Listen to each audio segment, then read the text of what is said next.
on Tuesday, with temperatures dipping to -1 to -3 Celsius in rural parts.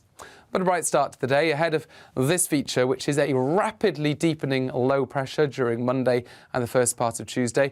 This is Storm Barra, named by Met Erin because of the strong wind impacts across the Republic of Ireland. But it's going to bring widespread wet and windy weather to much of the UK on Tuesday, starting off towards the southwest. Those winds picking up, the rain pushing in during the morning. And in western areas, the risk of 60 to 70 mile-per-hour wind gusts around exposed coasts. Snow for a time for Northern Ireland, as well as that rain bumps into the colder air.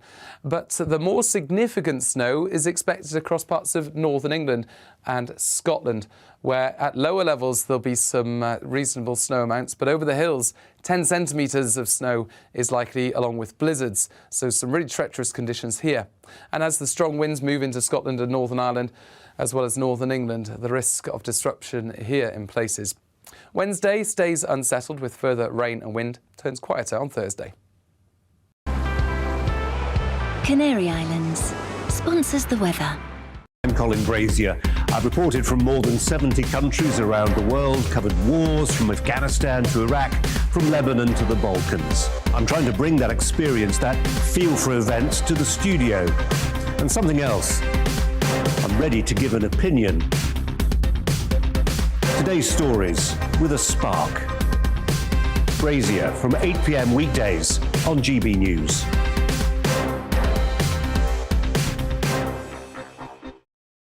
You're watching GB News live across the UK and the world on our digital stream. GB News is Britain's news channel. We are the UK's home of discussion and debate from all perspectives. We are here for you. Don't forget to join our YouTube community by clicking on that subscribe button. And if you want the GB News app, you can click and catch up on programmes anytime. We love to hear from you, so email us. gbviews@gbnews.uk. Thanks for being part of the GB News family. My name is Andrew Doyle. Join me every Sunday evening at 7 p.m. for Free Speech Nation. This is a show where we address current affairs and news stories of the week with the help of two wonderful comedian panellists. I brought in comics because I want to give it a lighter edge, and also they work for less. See you there.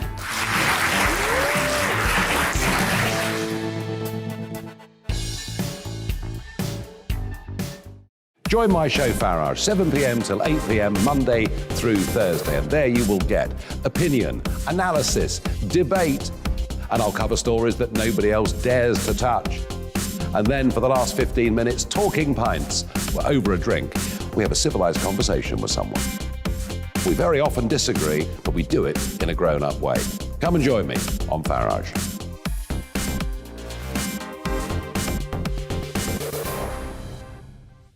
I'm Colin Brazier. I've reported from more than 70 countries around the world, covered wars from Afghanistan to Iraq, from Lebanon to the Balkans. I'm trying to bring that experience, that feel for events, to the studio. And something else. I'm ready to give an opinion. Today's stories with a spark. Brazier from 8 p.m. weekdays on GB News.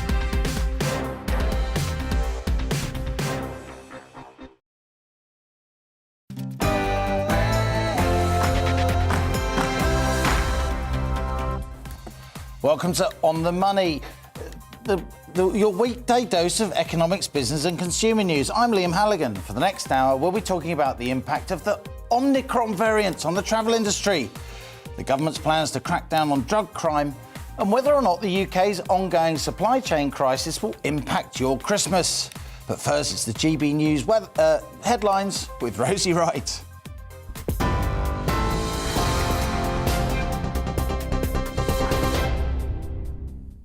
Good afternoon, I'm Rosie Wright. Let's get you up to date at 1 o'clock. Boris Johnson is pledging to break up 2,000 county lines gangs.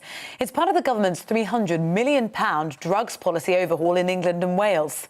Earlier today, the Prime Minister joined police in an early morning raid in Liverpool.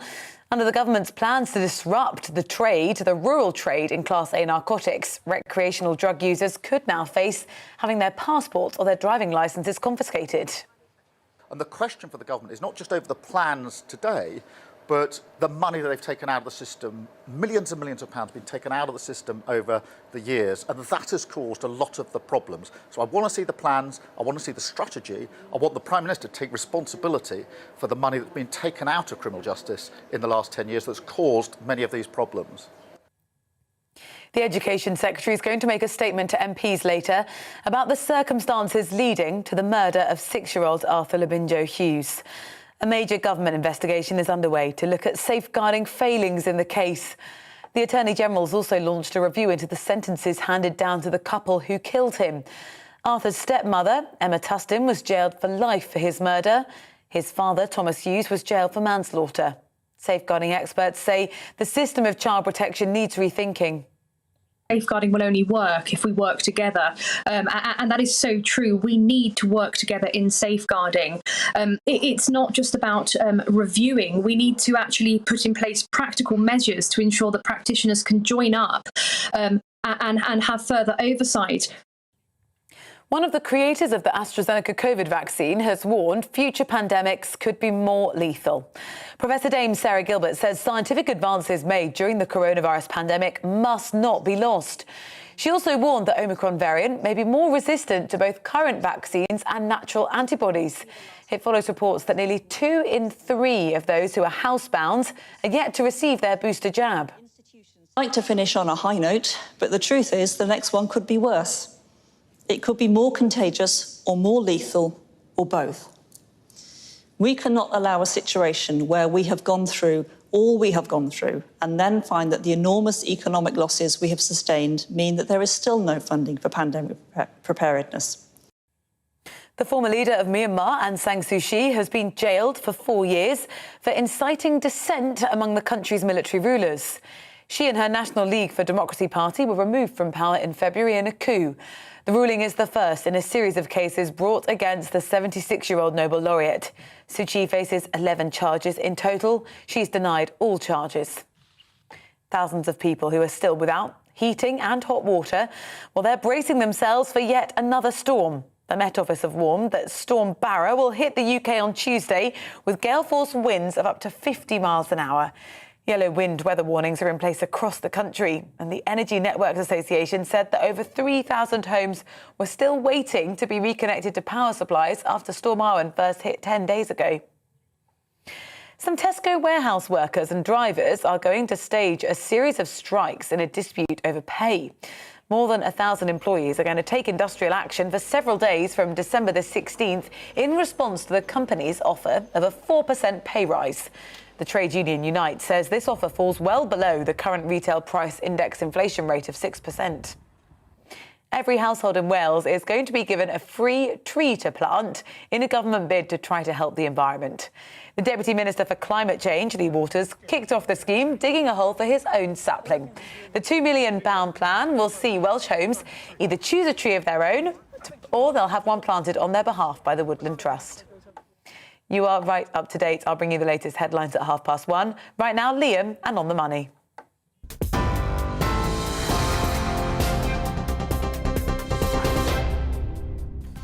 And this is On the Money. Coming up, we're discussing travel and tourism today. That's a sector that accounts for a sizable chunk of the UK economy.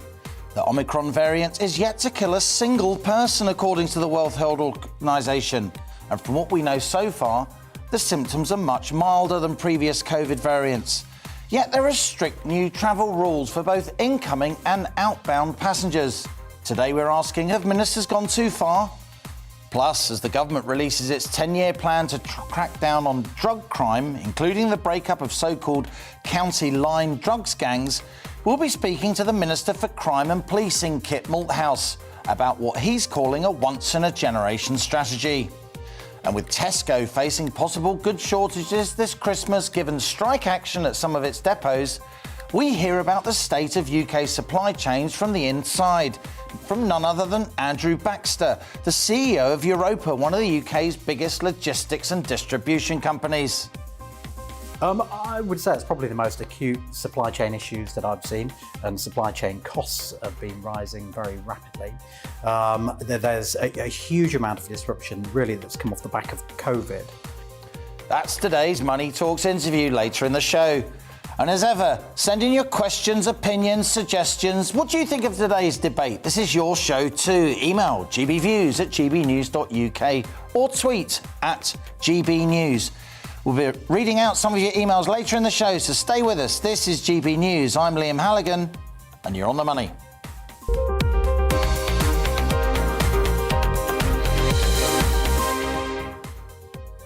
Now, one part of our economy that suffered more than most during this pandemic is travel and tourism. Almost 2 years of successive lockdowns and ongoing anti-COVID restrictions have hit this sector hard, a sector which accounts for around 8% of UK employment and a similar share of our overall GDP. Over the summer and autumn since Freedom Day back in July, travel and tourism has enjoyed something of a bounce back. International travellers have been allowed to do lateral flow rather than more expensive and cumbersome PCR tests. The UK's red list was suspended, ending expensive government-supervised hotel quarantine for those arriving from certain countries, as we return to near normality in terms of international travel. Omicron, of course, has changed all that. During summer and autumn, the sun shone on our beleaguered travel industry. Now, as we approach midwinter and this new variant spreads, the storm clouds of anti-COVID travel restrictions are gathering once again. Ministers have confirmed testing rules for travellers to the UK will revert largely to where they were prior to Freedom Day, despite Boris Johnson promising in July there would be, quote, no turning back. Airlines, holiday firms and cruise and ferry lines are aghast at this latest government U-turn, which comes just a week after the red list was revived and testing rules already toughened in response to Omicron. Last week, a new rule was introduced requiring everyone arriving in the UK to take a PCR test within 2 days and self-isolate until they receive a negative result. And from 4 a.m. tomorrow, Tuesday, even fully vaccinated passengers arriving in this country must take a pre-departure test in the country they're leaving, in addition to the post-arrival PCR test. The UK travel industry says the new stricter testing rules are a hammer blow, spreading confusion and damaging confidence among millions of travellers. Let's test again like we did last summer, says the government, but travel industry bosses and many travellers aren't quite feeling that groove. So that's our On the Money question today, as ministers introduce stricter new testing procedures in response to this new Omicron variant, which, as the World Health Organization confirmed over the weekend, is more infectious than previous variants, but has so far resulted in only mild symptoms and has yet to cause a single fatality, despite already spreading to at least 38 countries. And that's our question for debate. Omicron travel restrictions. Have ministers overreacted?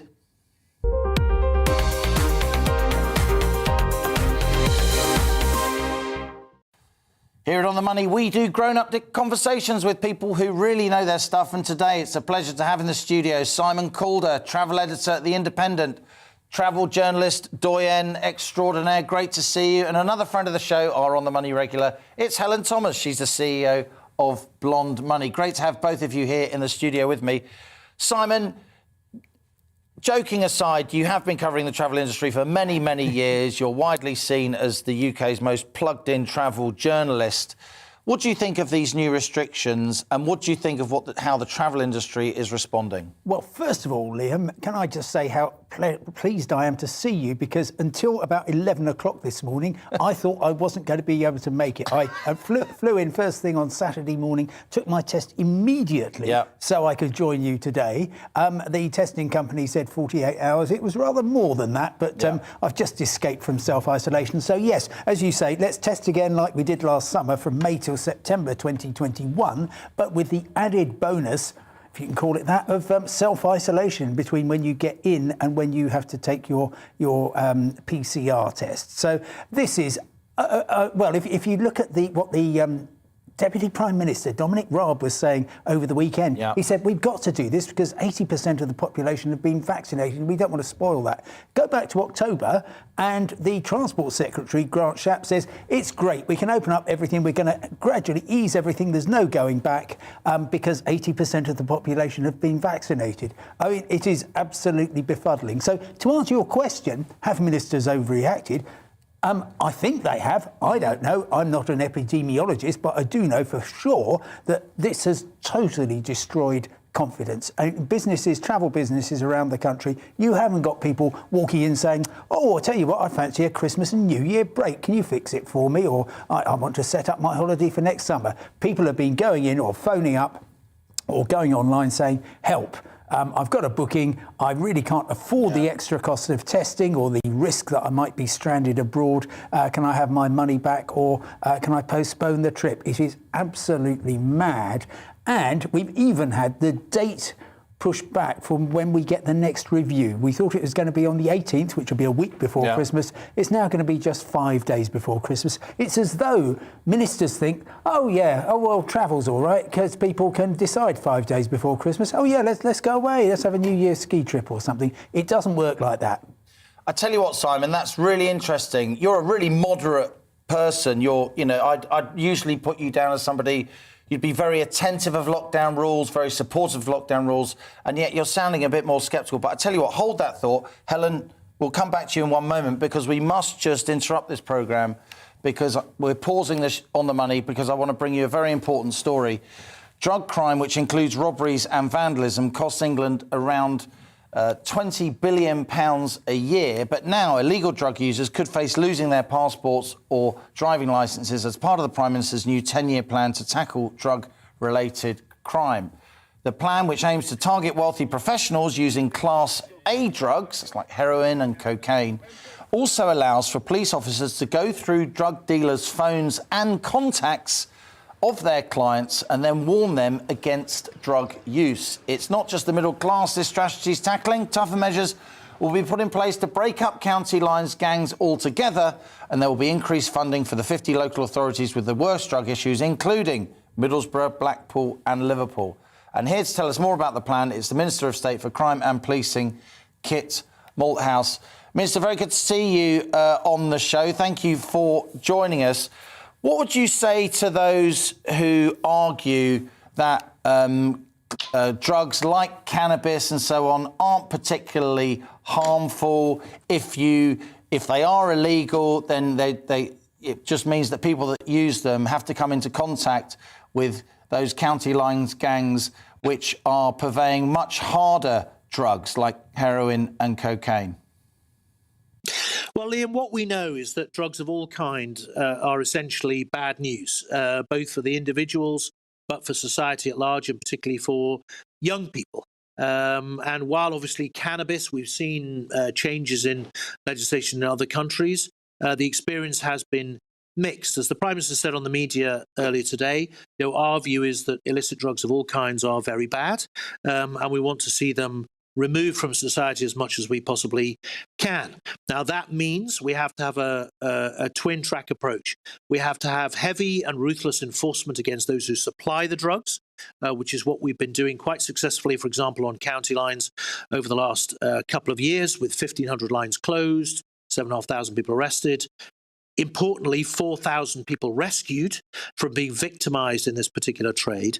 But at the same time, we have to recognise at the sharp end that those who are addicted to heroin and crack, and very often they start on cannabis, that those who are addicted to heroin and crack are punished for their crimes if they commit crimes, but critically also that they are treated for their addiction to make sure that they don't offend again.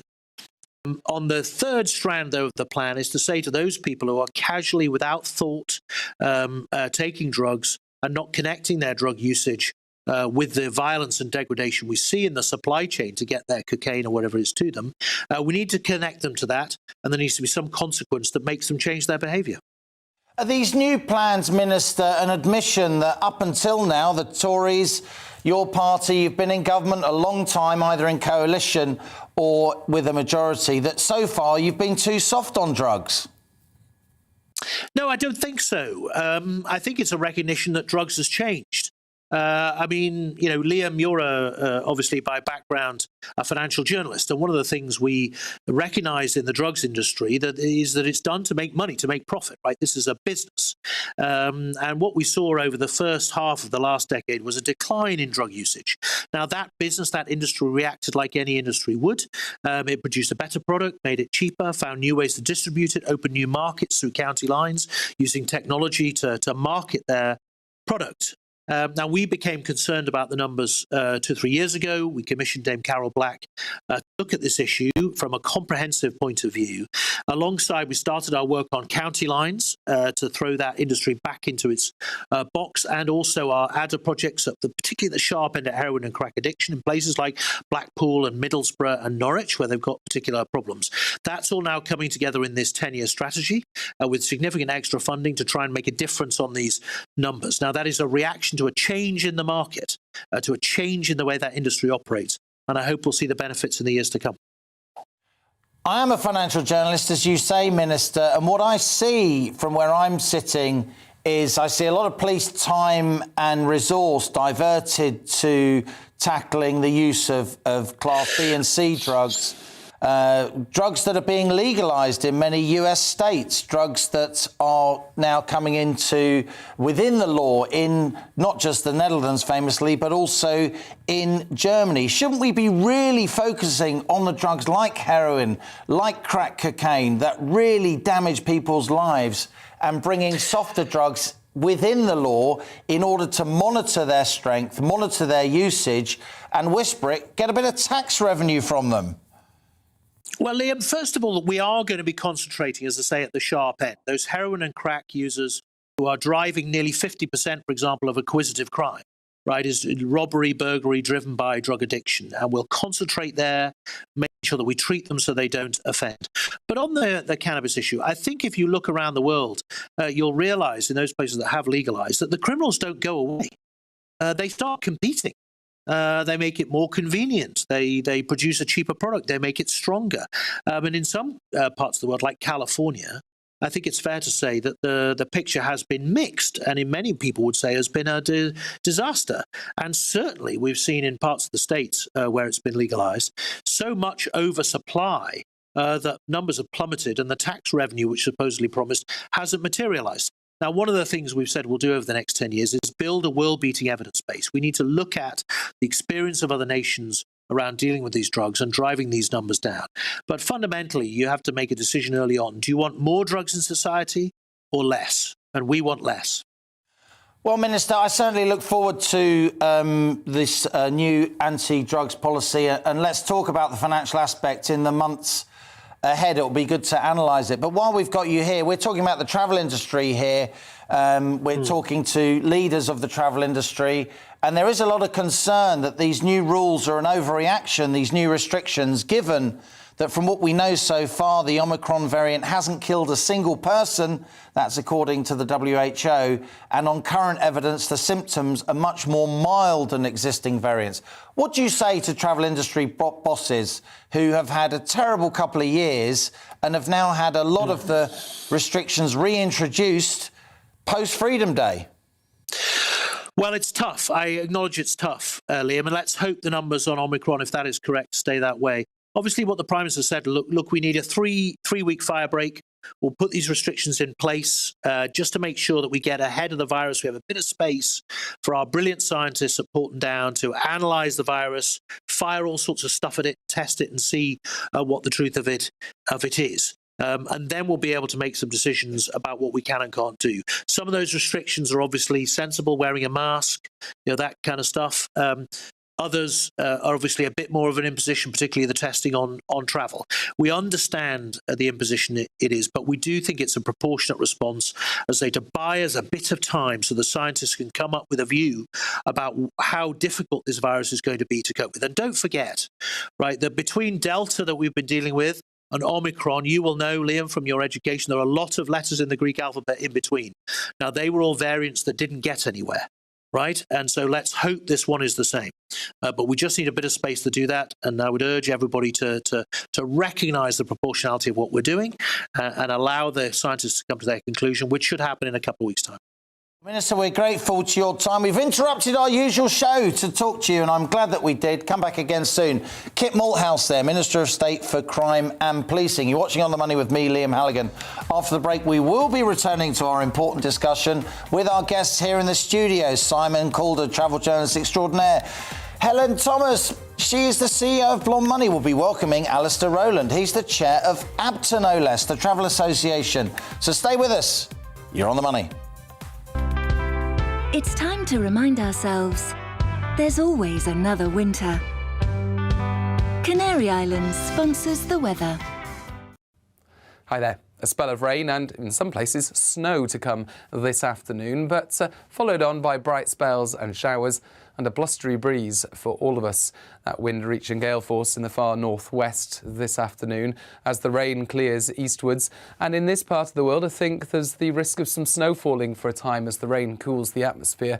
Could even settle in one or two spots, but I don't think there'll be any widespread issues with that snow. And it does clear to bright spells and showers. Those showers on the heavy side with hail mixed in at lower levels. And again, some snow falling over the hills of Wales, Northern England, Scotland and Northern Ireland. The showers rattle through on a blustery breeze into the evening. But eventually overnight, the showers tend to ease away. The wind dies down as well. And under clear skies, temperatures fall away. A widespread frost as we begin things on Tuesday, with temperatures dipping to -1 to -3 Celsius in rural parts. But a bright start to the day ahead of this feature, which is a rapidly deepening low pressure during Monday and the first part of Tuesday. This is Storm Barra, named by Met Erin because of the strong wind impacts across the Republic of Ireland. But it's going to bring widespread wet and windy weather to much of the UK on Tuesday, starting off towards the southwest. Those winds picking up, the rain pushing in during the morning. And in western areas, the risk of 60 to 70 mile-per-hour wind gusts around exposed coasts. Snow for a time for Northern Ireland as well as that rain bumps into the colder air. But the more significant snow is expected across parts of Northern England and Scotland, where at lower levels there'll be some reasonable snow amounts, but over the hills 10 centimetres of snow is likely, along with blizzards, so some really treacherous conditions here. And as the strong winds move into Scotland and Northern Ireland as well as Northern England, the risk of disruption here in places. Wednesday stays unsettled with further rain and wind, turns quieter on Thursday. Canary Islands sponsors the weather.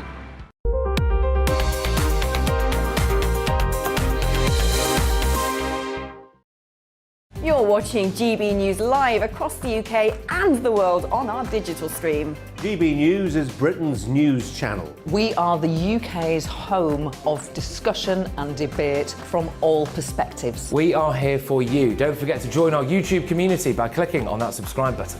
And if you want the GB News app, you can click and catch up on programmes anytime. We love to hear from you, so email us. gbviews@gbnews.uk. Thanks for being part of the GB News family.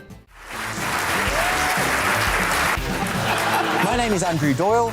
Join me every Sunday evening at 7 p.m. for Free Speech Nation. This is a show where we address current affairs and news stories of the week with the help of two wonderful comedian panellists. I brought in comics because I want to give it a lighter edge, and also they work for less. See you there.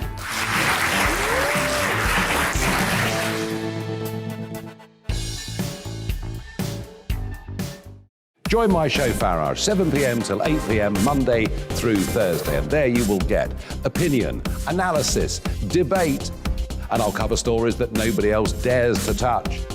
And then for the last 15 minutes, talking pints. We're over a drink. We have a civilised conversation with someone. We very often disagree, but we do it in a grown-up way.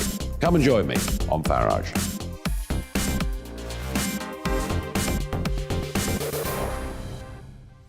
I'm Colin Brazier.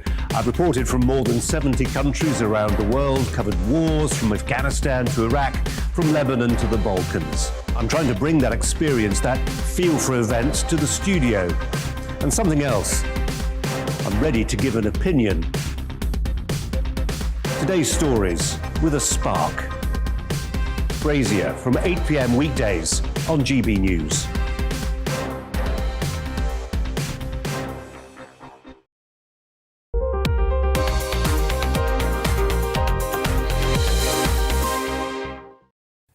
Welcome back. You're on the money with me, Liam Halligan. Today we're discussing travel and tourism, a sector that accounts for a sizable chunk of the UK economy. But now the Omicron variant has seen the reintroduction of strict new travel rules for both incoming and outbound passengers. So today we're asking the Omicron variant, have ministers gone too far? To talk about this, we're joined by Simon Calder, travel editor at The Independent in the studio, and Helen Thomas, CEO of Blonde Money. And I'm delighted to welcome Alistair Rowland, the chairman of ABTA, to our discussion. Alistair, forgive me, I'm just going to go to Helen Thomas first. Helen, what do you make of the travel industry's response to this, and indeed to what we just heard from Minister Kit Malthouse? It's just a fire break. Really? The key question here is the phrase overreact, and this is the real problem with dealing with this pandemic, right? I describe it as the mathematics of it, which is if you wait too long and you don't do anything, I mean, politically, you might run the risk of lots of deaths. Yep. Who knows? We don't know. You've said so far we haven't had any. We don't know. On the other hand, if you go too early, it looks like the overreaction and you clobber potentially vital parts of your economy, as we're hearing. Now, a political calculation is trying to balance those two. Different countries are doing it differently. But the problem is you kind of have to overreact until we have more information. And the problem with this is one person might infect 3 or 5 or 10 or we don't know what. We don't know how many vulnerable people it might get, etc. And then there's the health service and the backlogs and can it cope? And so how do you've got to make a decision now based on the future. How do you do that? You kind of have to overreact. Unfortunately, that's how it has to be. I'm not saying it's easy, Helen. I'm not saying it's easy. What do you say, Alistair? Great to see you on the show again, by the way. You are the chair of ABTA. We've heard the minister say there that this is just a fire break. Surely you accept that? Well, I think Grant Shapps hasn't said a lot positive about the industry in the last 18 months, but what he did say last Thursday or last Friday is that he wasn't wanting to kill off the travel sector, so he wasn't going to introduce pre-departure tests. And then 24 hours later, they're introduced. And yes, we've got to keep everybody safe, but this does not feel proportionate. And actually, the long-term effects of this in the travel industry will be horrific. I sit here today in my business. I've normally taken 40 bookings by this time on a Monday. How many is it today? It's 0. And it's going to be 0 until government change the view. And those travel businesses that need the income for winter sales are going to have no income because they don't want to risk staying in resort at their own cost, being positive. Those people are away now, risk missing Christmas completely, having to be in resort. And there's already a day 2 test on return anyway, and you've got to kind of home isolate. So it does feel disproportionate, but more than that, the long-term effect on the industry could be catastrophic. Simon, you know Alistair, he's a reasonable guy, massively experienced. He chairs ABTA. He's using words like catastrophic, disastrous, no bookings today.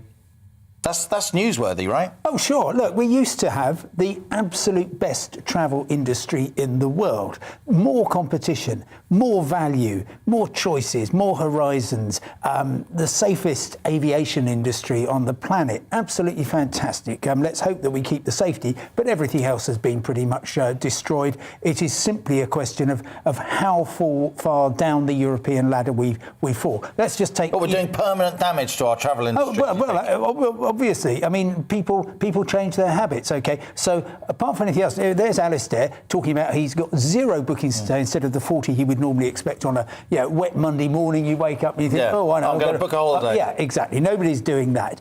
But conversely, in Europe, in the USA, in Asia, nobody is booking trips to the UK. I mean, we keep putting more and more barriers up. We keep changing our rules. We said at the start of October, Europeans, we don't actually like identity cards, so you can't come in with those. That writes off 300 million potential visitors. We are completely destroying our inbound tourism industry. There'll always be people like me, and possibly you, Liam and Helen, happy to go on holiday and happy to go through all the palaver. But when you're looking at the 200 countries worldwide, and you think, the UK, they've really lost the plot. You're not going to go there. Heathrow Airport used to be, as you know, because you've been reporting on it for decades, absolutely the top airport in Europe. Yeah. And Gatwick was number 3 or 4, Stansted was number 7 or 8 in the world. Yeah, it doesn't. None of them are in the top 10 now for not traffic. even in the top 10 of Europe. So Unbelievable. it just shows you how... Helen, we saw some YouGov polling over the weekend, which I wrote about in today's Telegraph, showing, in my view, the public much more sceptical about lockdown than it's been in the past. Are the politics of this shifting? They're starting to. I don't have the exact numbers, I'm sure you can provide them, but the problem is until it becomes an overwhelming majority against restrictions, I got back to this point about the political calculation. I'm not saying whether it's right or wrong. And I think just generally the world has to get used to being much more inefficient. Borders are back. It's not. I know, I understand the point about the British industry, but travel is just not going to be like it was. Or we need to become much more flexible in the face of variant mutations, which are always going to be with us. This is an important point. There will be, if it's not this variant, it'll be another one and another one. And if it's not this vaccine, it'll be another one. And unfortunately, travel is just going to be a lot more difficult. And I think where you might want to look at it is how to benefit the consumer. And clearly the cost and difficulties of these PCR tests are something that, you know,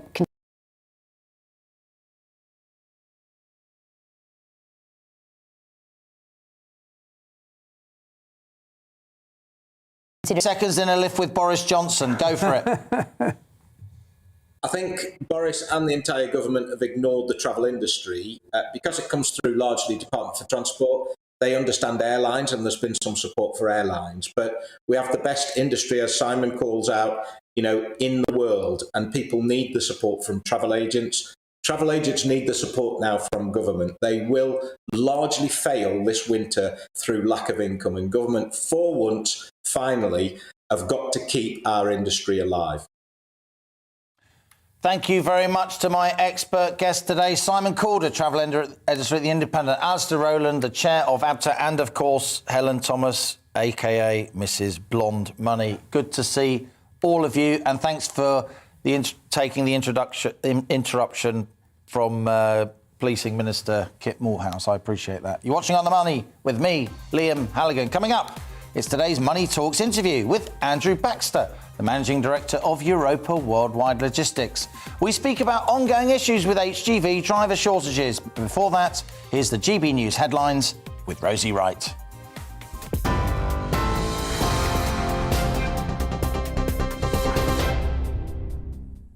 I'm Rosie Wright. Let's get you up to date with the latest headlines. Boris Johnson is pledging to break up 2,000 county lines gangs. It's part of the government's £300 million drugs policy overhaul in England and Wales. Under the scheme to disrupt the rural trade in Class A narcotics, recreational drug users could face having their passports or their driving licences confiscated. The Education Secretary will make a statement to MPs later about the circumstances leading up to the murder of 6-year-old Arthur Lobinjo Hughes. A major government investigation is underway to look at the safeguarding failings in the case. Arthur's stepmother, Emma Tustin, was jailed for life for his murder. His father, Thomas Hughes, was jailed for manslaughter. One of the inventors of the Oxford AstraZeneca COVID vaccine has warned future pandemics could be more lethal. Professor Dame Sarah Gilbert says scientific advances made during the pandemic must not be lost. She also warned that Omicron variants may be more resistant to both current vaccines and natural antibodies. The former leader of Myanmar, Aung San Suu Kyi, has been jailed for 4 years for inciting dissent among the country's military rulers. She and her National League for Democracy party were removed from power in February in a coup. The ruling is the first in a series of cases brought against the 76-year-old. She has denied all charges. Yorkshire have confirmed Darren Gough as the country's new managing director of cricket. The former England international will be in post until the end of the 2022 season.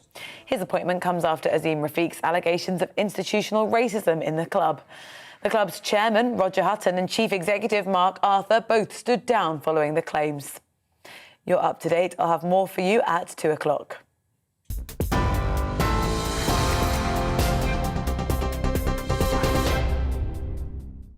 You're watching GB News live across the UK and the world on our digital stream. GB News is Britain's news channel. We are the UK's home of discussion and debate from all perspectives. We are here for you. Don't forget to join our YouTube community by clicking on that subscribe button. And if you want the GB News app, you can click and catch up on programmes anytime. We love to hear from you, so email us. gbviews@gbnews.uk. Thanks for being part of the GB News family. My name is Andrew Doyle. Join me every Sunday evening at 7 p.m. for Free Speech Nation. This is a show where we address current affairs and news stories of the week with the help of two wonderful comedian panellists. I brought in comics because I want to give it a lighter edge, and also they work for less. See you there.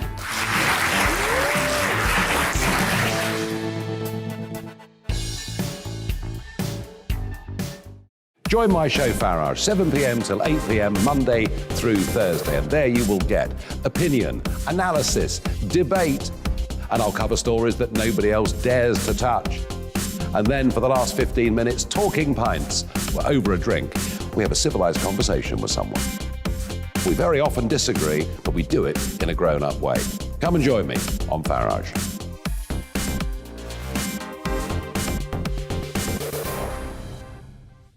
I'm Colin Brazier.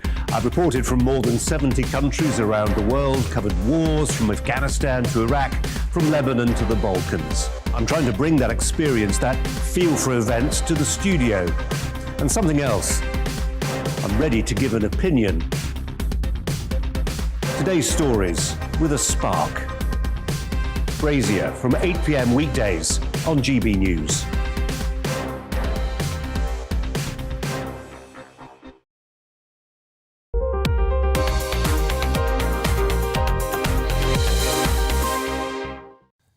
Welcome back. You're on the money with me, Liam Halligan, and it's time now for my daily in-depth interview series. It's Money Talks.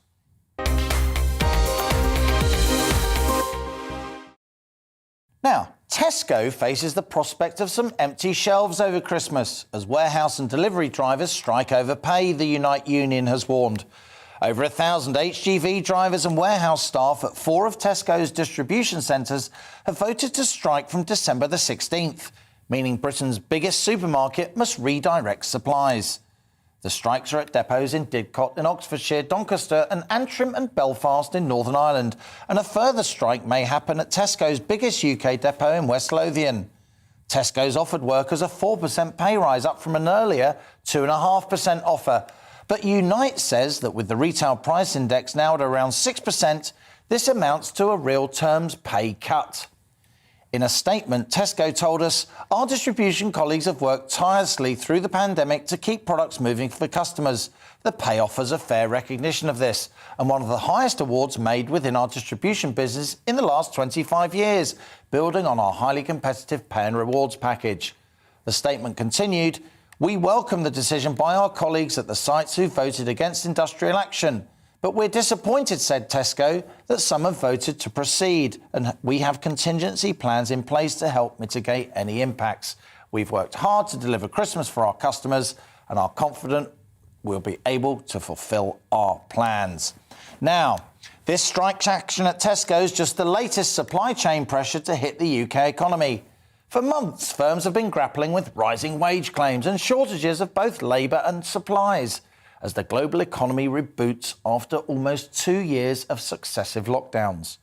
So in this latest Money Talks interview, I sat down with Andrew Baxter. He runs Europa, which is one of the UK's largest logistics companies. We discussed HGV driver shortages, inflation, and the broad range of supply chain pressures now prevalent across the UK. Andrew, great to see you on The Money. We're delighted that you're here. Tell us a little bit about the business, what it does and the scale at which you do it.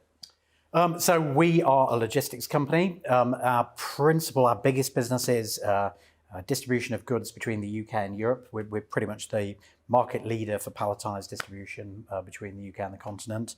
But we're also a 3PL. warehousing provider, and we're also in the air and sea freight business, so we're very much involved in the sort of supply chain issues that are going on in the world today. In total, we are about 1,200 people, and our turnover is about 260-something million. Quite a serious operation that you're running there, Andrew. Who'd have thought that we'd all be talking in the pubs and clubs of Britain about supply chains? I know, isn't it exciting? How serious are these supply chain issues? We hear that they're really feeding into inflation now. In the run-up to Christmas, there's genuine concern about certain goods not making it onto the shelves in our shops and supermarkets. Have you seen anything like this in your years in the business? I would say it's probably the most acute supply chain issues that I've seen, and supply chain costs have been rising very rapidly. There's a huge amount of disruption really that's come off the back of COVID.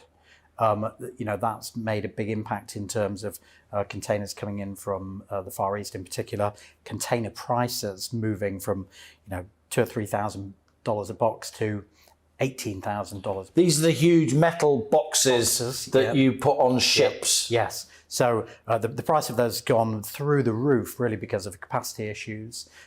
Obviously, people are buying product in Asia and bringing it to the UK. If the cost of the container goes from $3,000 to $18,000, it might not be worth. This is to rent the container for one trip. For one trip. Yeah. Just the cost of that could actually six times more expensive. It could undermine actually whether it's worth bringing things in anymore. So there's a huge amount happened there. There's a lot going on in the UK economy. Particularly, there's labour shortages because we haven't got that flow of sort of cheaper immigration that we had before pre-Brexit, and that is putting up labour rates, which of course is great for all the labour who are in our warehouses or truck drivers. Is great for them, but of course, those costs are going through and into the economy and will impact prices.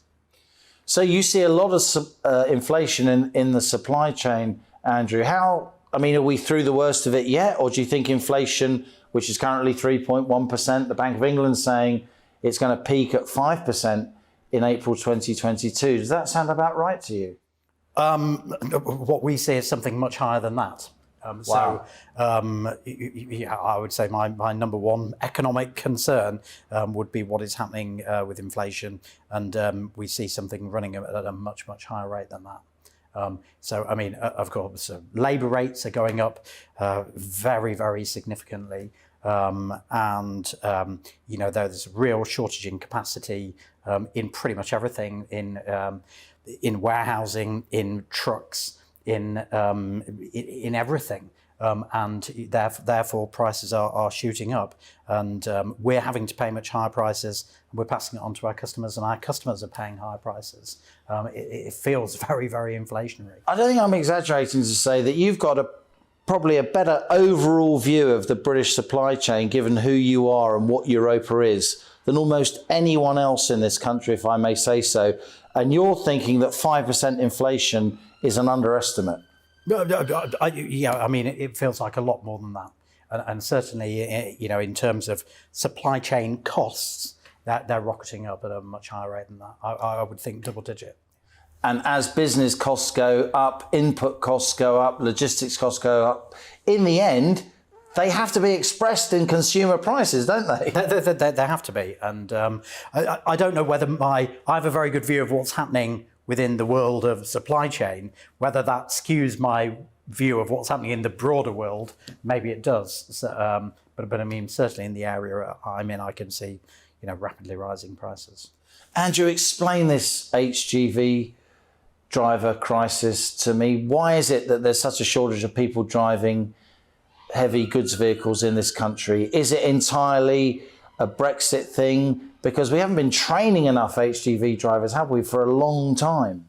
I would say that the biggest single impact is that during COVID, people were not learning to be truck drivers and were not getting tested to be truck drivers. And therefore, the normal flow of people who would come into the marketplace, did not get qualified. And that is the biggest single factor which has created that shortage. There is a factor which is around people going home to Eastern Europe or whatever due to Brexit, and a factor of less people coming in. But the biggest single factor is COVID related, less people training and being tested to become truck drivers in the last 18 months. Do you see any sign, Andrew, that driver shortage is easing? The government said that it's pushing DVLA, the Department of Vehicle Licensing Agency, to process licence renewals quicker. It says it's pushing more money into the training of drivers. Do you see any sign of those new drivers coming through? I think there are signs of drivers coming through, but the reality is, we're running into our peak in the run up to Christmas. There is, at this time of year, a big increase in demand for trucks and drivers and everything else, therefore the picture today is very tight and probably tighter than it was a month ago. This is not going to get solved this side of Christmas. We've got 6-7 weeks left before Christmas, but it will get solved in sort of January, February next year. So one way or another, we'll have to ride it out, and I imagine that the actual repercussions of this, of goods being not available in shops and so on, I think will be relatively modest in the end. But the press will make a meal of it. Yeah, it will all be, Journalists will go nuts. Oh my God, there's no hummus. Yeah, exactly. I mean, it does seem like we're all very sensitive these days to running out of things. But, actually, I don't think it will be such a big deal in the end. Let's just scroll back in your mind to before this pandemic. It seems like a long time ago. But say 2016, 17, 18, you're in the business, you're running Europa, you've got this huge logistics company that you're managing.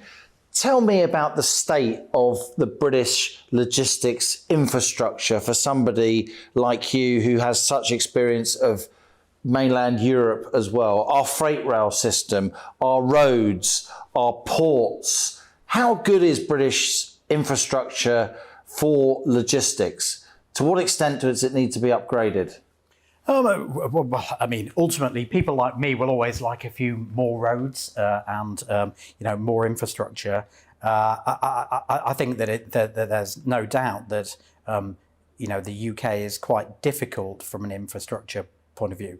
Part of it because England is the most densely occupied country in Europe, and therefore there is inherently a lot of pressure. And if you compare that to France or to Sweden or somewhere, there literally is less pressure on their infrastructure. But of course, you won't find me arguing against the need for investment in road infrastructure and port infrastructure and so on. How serious is the situation at Felixstowe? By many definitions, our biggest port, our main Europe-facing port, certainly for freight and shipping, if not for people. There are signs from where I'm sitting that there really is logistical snarl-ups with many containers now sitting there for want of HGV drivers for a long time. I think COVID restrictions have played a big part in those snarl-ups. So increased cleaning of equipment and that's coming off vessels and so on, that has meant the turnaround of ships in the port has been slower, and therefore the volume that they've been able to process through the ports has been less. I think they have really struggled in this environment where, again, there's been a big increase in demand of goods post-COVID, and also the shortage of trucks has meant that we've not been able to move containers off the quay fast enough, which has meant they've not been able to bring ships into the port fast enough. A whole range of different issues that's been impacting. It's not just here in the UK, though, is it? There are similar issues in Rotterdam. There are similar issues at Long Beach, one of America's biggest ports, over there in California. These are sort of global issues, and a lot of these issues are starting in the Far East with, COVID restrictions for drivers and staff coming into ports, impacting the amount of volume that they can shift out of ports in the Far East. These things are global issues, and they're global ramifications of the start-up post-COVID. At the beginning of October, we had the fuel crisis, didn't we? We had people queuing up at garages to fill up their cars and vans with petrol and diesel. To what extent do you think that crisis was real, or do you think it was partly in the minds of people? I think that fuel stocks were operating marginally below normal, and then all of a sudden there was this panic buying that came about, maybe because of this leak that was accused to be because of the RHA. This is the Road Haulage Association, who allegedly leaked to the newspapers information they got on a call with government and the oil companies that some deliveries might be delayed because of a shortage of HGV drivers. Yeah, that's right, and all of that sort of caused this panic buying of fuel, and of course that is really fundamentally what created it.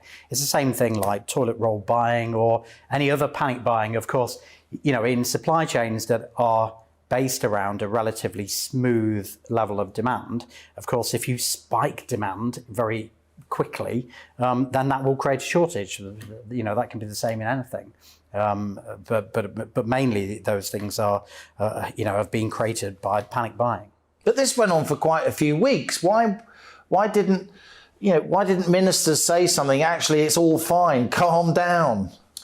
Or does that make it worse? I think they were saying calm down, but again, people panic about running out of fuel, or that they won't be able to do what they want to do. So that is what people do, isn't it? And I don't think that any amount of the government telling people not to do it stops people from doing it. I think that's the truth. Why did people go nuts about buying toilet roll? And you couldn't stop people doing it. People do that though. Yeah. Tell us about the UK's trading relations with the European Union. Again, you're absolutely at the sharp end of this. Europa specialises in transport between the UK and the European mainland. How difficult was it during the transition period in terms of the logistics? To what extent have those logistical pressures been eased now? I think the transition from being within the customs union to outside of the customs union was very complicated. I'm somebody who's in favour of Brexit, and the complexities that were introduced by leaving the customs union in terms of transportation of goods between the UK and Europe are very significant. And in January this year, it was very, very difficult. There's so many complex new processes that were introduced, that we struggled for, a month, 6 weeks to get that flow right. But, after that, more or less, it has smoothed out. And today, this flow of goods is pretty much normal. Having said that, what there is a huge additional piece of administration around customs clearance, export declarations to leave the UK, import declarations to enter the EU, and vice versa if you're importing into the UK. That is a huge piece of bureaucracy. In my business alone, we employ more than 90 additional people to do the administration around that is being caused by Brexit. That's how you said you've got 1,200 employees. 1,200 employees. That's a big percentage increase in people. We have about 700 people in the office, and 90 of them are just doing that administration around that. And that's not a good thing. And that's in our business, but also then it's mirrored in our customers' businesses, and it's mirrored within HMRC. So, there are thousands of people engaged in this extra layer of administration. And, Brexit is supposed to, in the end, lower bureaucracy. That's kind of part of the idea. But the first thing that's happened is we've inserted a big piece of bureaucracy. And I think the government need to really focus on how to simplify those processes to put less burden on exporters and importers and companies like ours.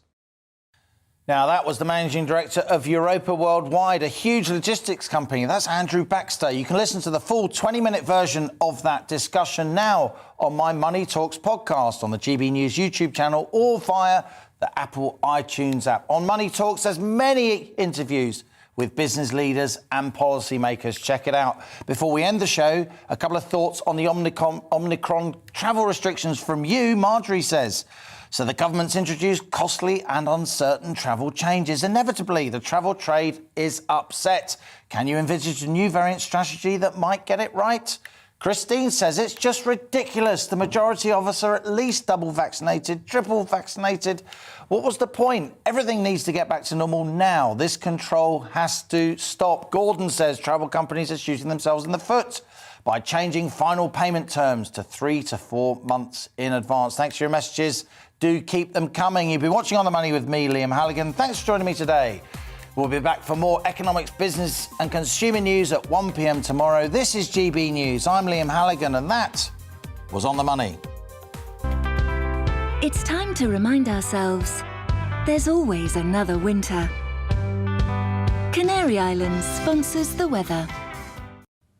Hi there. A spell of rain and, in some places, snow to come this afternoon, but followed on by bright spells and showers and a blustery breeze for all of us. That wind reaching gale force in the far northwest this afternoon as the rain clears eastwards. And in this part of the world, I think there's the risk of some snow falling for a time as the rain cools the atmosphere. Could even settle in 1 or 2 spots, but I don't think there'll be any widespread issues with that snow. And it does clear to bright spells and showers. Those showers on the heavy side with hail mixed in at lower levels. And again, some snow falling over the hills of Wales, Northern England, Scotland and Northern Ireland. The showers rattle through on a blustery breeze into the evening. But eventually overnight, the showers tend to ease away. The wind dies down as well. And under clear skies, temperatures fall away. A widespread frost as we begin things on Tuesday, with temperatures dipping to -1 to -3 Celsius in rural parts. But a bright start to the day ahead of this feature, which is a rapidly deepening low pressure during Monday and the first part of Tuesday. This is Storm Barra, named by Met Erin because of the strong wind impacts across the Republic of Ireland, but it's going to bring widespread wet and windy weather to much of the UK on Tuesday, starting off towards the southwest, those winds picking up, the rain pushing in during the morning, and in western areas the risk of 60 to 70 mile-per-hour wind gusts around exposed coasts. Snow for a time for Northern Ireland as well as that rain bumps into the colder air. But the more significant snow is expected across parts of Northern England and Scotland, where at lower levels there'll be some reasonable snow amounts, but over the hills 10 centimetres of snow is likely, along with blizzards, so some really treacherous conditions here. And as the strong winds move into Scotland and Northern Ireland as well as Northern England, the risk of disruption here in places. Wednesday stays unsettled with further rain and wind, turns quieter on Thursday. Canary Islands sponsors the weather.